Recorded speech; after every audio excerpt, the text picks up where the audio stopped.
need some crowd control in here. Bloody hell. It's unbelievable. Okay. Good afternoon, everyone. Welcome to BC Plays, and we welcome the coach from Canada, John Hartman, and player Sophie Schmidt. Welcome to Vancouver. Welcome to the BC Plays.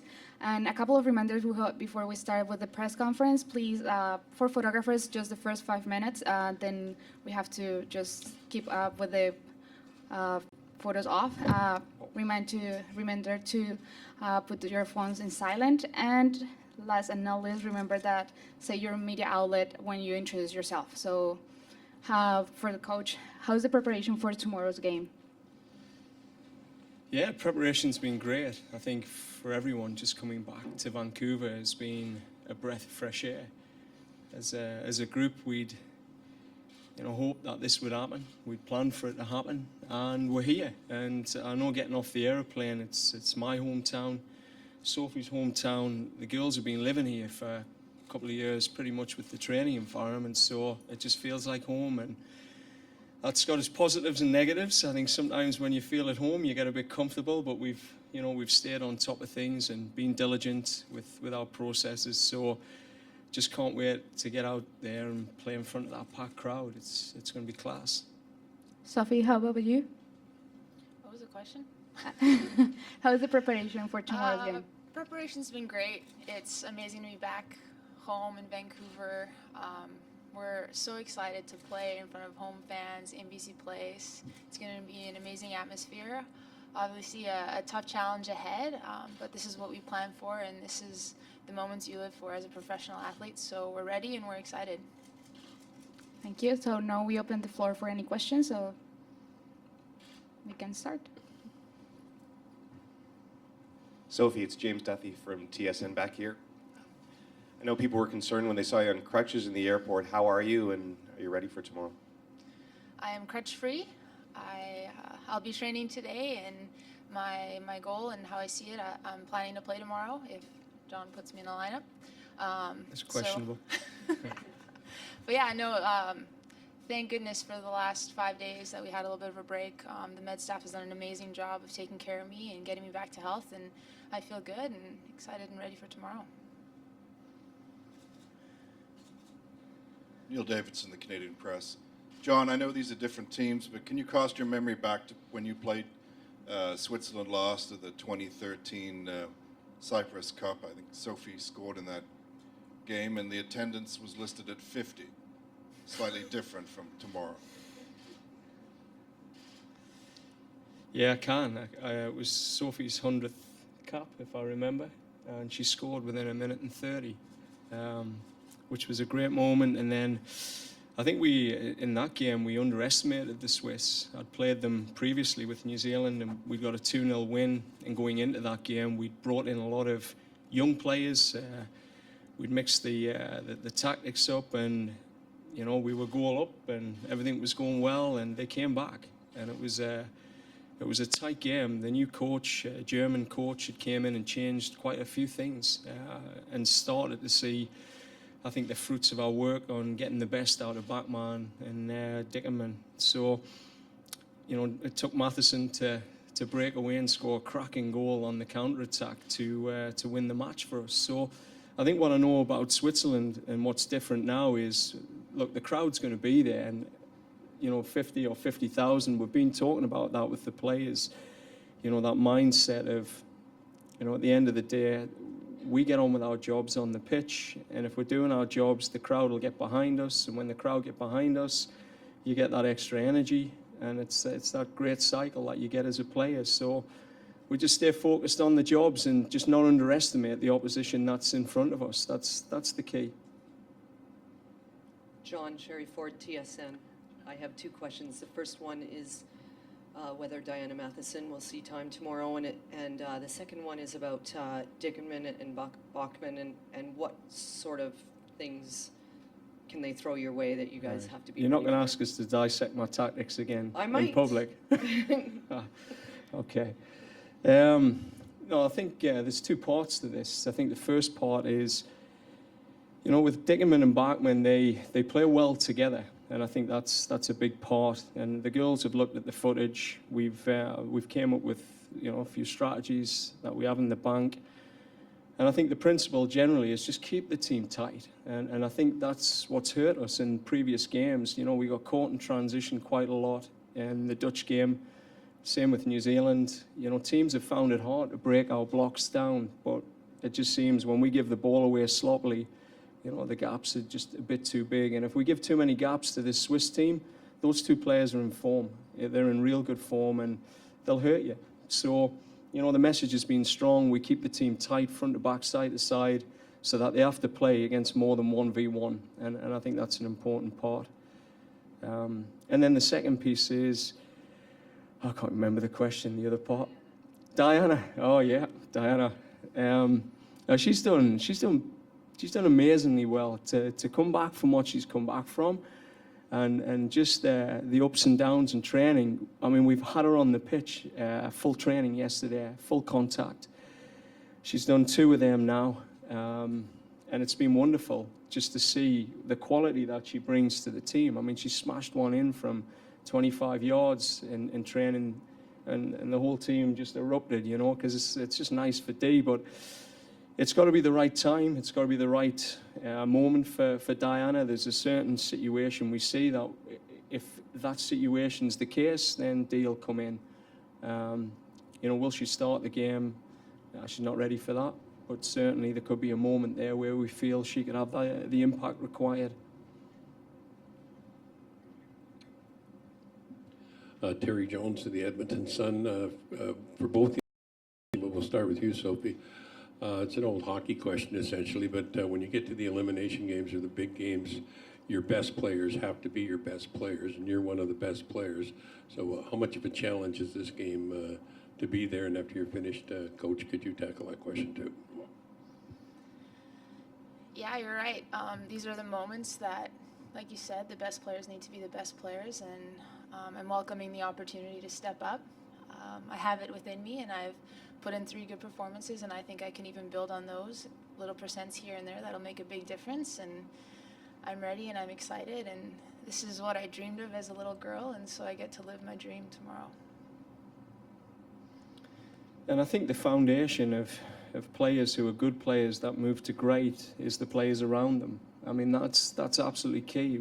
I think that was one of the keys to success at the Olympics 2012, that we need a full performance from the team. To get Sophie Schmidt, you know, working the way she can work, she needs good service. You know, she doesn't need balls rammed into her face. She doesn't need things that are 2 meters, you know, out of our range. You know, you need the quality from the people around. And I think, you know, the team collectively need a great performance. That's it. And then there's some players that, in the midst of that, become very special because of their unique talents, and Sophie's certainly got that within her, and we'll do our best to bring it out tomorrow. John Roeder, HBS, for both of you.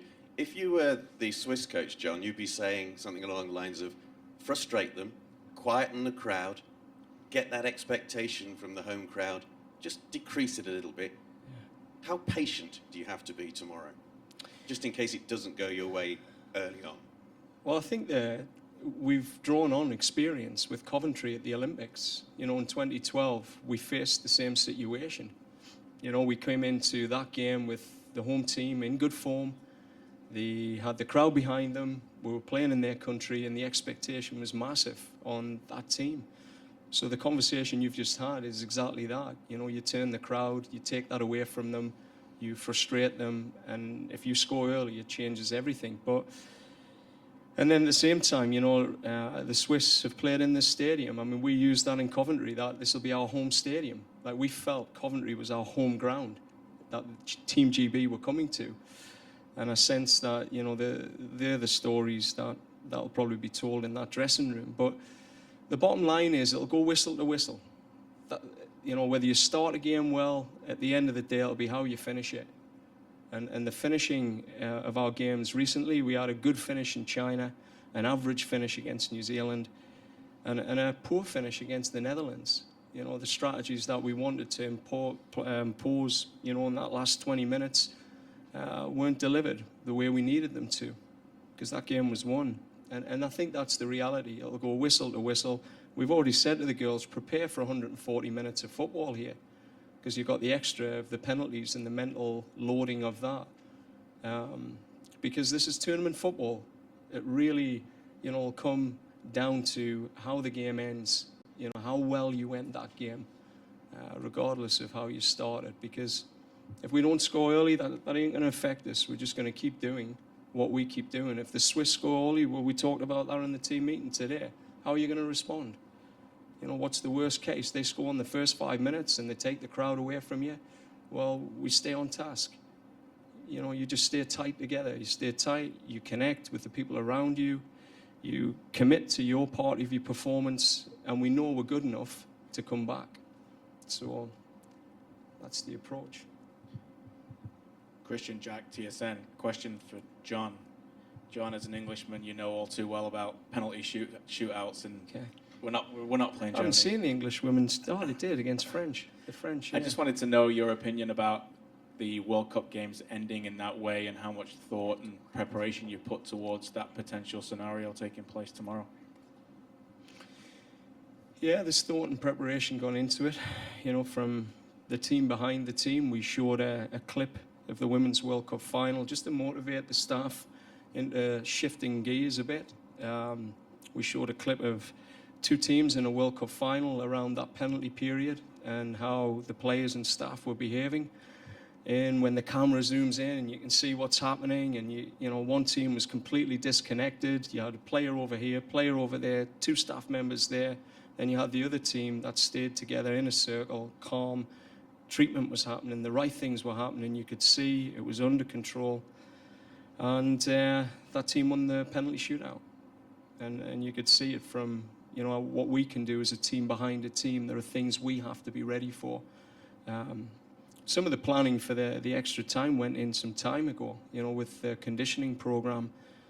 And then for the players, it's, knowing that there are certain strategies when we get into extra time, when fatigue sat in, that we have to deliver. And if we deliver them, it gives us a good chance of getting through that period.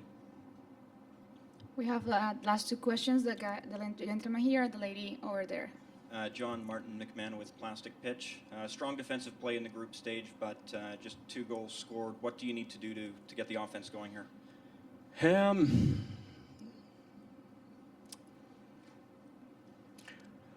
Well, I think the winning mindset is a big one. I think that's a huge component of this game, because you have to win the match. It's not like a draw will suffice. And we've started moving the mentality in the team, because we felt, through the first 3 games, there was almost this mindset if Canada responds well when they're the underdog. That's when you see Canada really rise up, and, in that group stage, we were the hunted in many ways. And, during the game, we've looked at certain statistics of when our momentum drops off and the team starts to tail off, and we've been trying to get in the minds of the players at that point about what you're thinking, what you're letting into your mind, the expectation of playing at home, because in this game, at the end of the day, you've got to win it. So there's only one focus right from the beginning, not the scoreboard, just what have you got to do to win a football match in your position. And I think that changes things for players. It sort of almost gives a bit of a release, because they know there's a single focus going into this. A draw isn't good enough. And defending well won't be enough. So I think as a group, they're ready to go towards it. And we've put ourselves in a great position in the town we wanted to be in to play this game. It's just time to do it. Okay, John, this is Catherine from the Swiss TV. Hello. Could you please give us one of your tremendous quotes? We need to keep up the people awake in Switzerland for this game. Are you afraid of the Swiss Alpenmessi? The Swiss who? Alpenmessi, have you heard about this term? The Alta Messi, no. Alpen, the Alps. Alpen Messi. It's the new created star, Mona Okay. Bachmann. Okay. Are you afraid of the Alpenmessi? Nah, look, Ramona played against us in New Zealand, and I went to control a ball, and I had these stupid shoes on, to be honest. They were like these pointy things, and it actually went over my foot, and I wasn't being funny. It like didn't go under my legs out like that. It just literally went over the front of my shoe.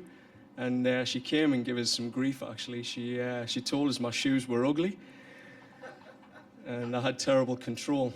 In a different, a little bit more direct than that. So I've got nothing but praise for Ramona. I love what she brings to the game. It's the sort of player that I love to watch. You know, she's the Gaza of Switzerland. She's the Messi of Switzerland, and potentially the next, martyr. I mean, that's the sort of quality she's got. I love to watch her play. I'd, hate to be playing against her. And thank you. Yeah. Thank you Ask so her if she much. likes my shoes at this game, eh? Just self-conscious now. Well, thank you so much. Thank you, and good luck tomorrow. Thanks.